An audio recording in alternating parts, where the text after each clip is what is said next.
I'm Holliday Moore, and I am an adjunct faculty member or instructor at the Walter Cronkite School of Journalism.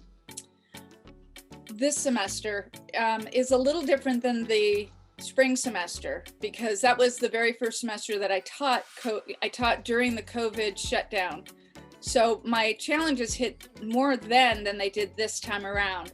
This time around, I had an idea of what I had to get done to pull it off, whereas before we went right into it cold turkey. I think we had 3 days notice to get it together so that we could teach everything online. So my challenge for this semester was just making sure that I had everything laid out very clearly so that students knew exactly what they were expected to do. It all had to be laid out clearly, not on paper, it had to all be done on digital. So everything that I had in a million files on my laptop had to be culled down to specific setups so that it was exactly what you needed and no more than that. Because a lot of times I would try and teach kind of anecdotal stories, would go along with some of the teaching, the skills, as well as just things you should know.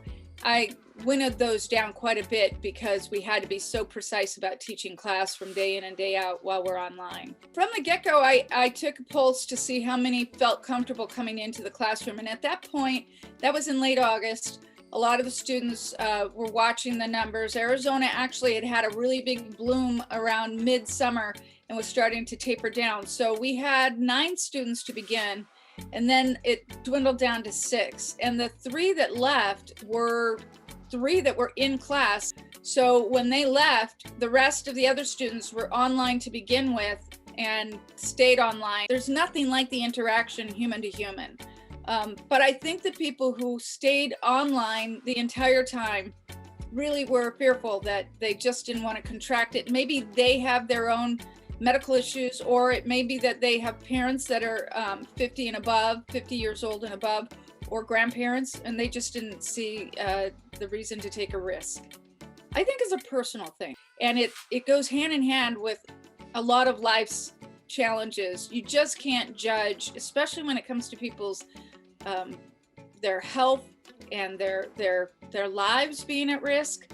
I cannot judge that. So if somebody wants to stay online, I absolutely understand. And if somebody wants to be in person, I absolutely understand. As long as everybody's respectful and following the CDC guidelines.